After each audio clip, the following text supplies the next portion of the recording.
What if I told you there's a way to use Gemini AI completely free, just by logging in with your student email? Yep, there's no payment, no trials, just education access that Google quietly built in.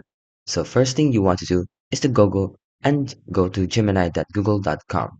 Then you want to click the sign in with Google option with your email on Gemini. So basically, instead of using your email or your personal Gmail, use your school email, the one ending in .edu format.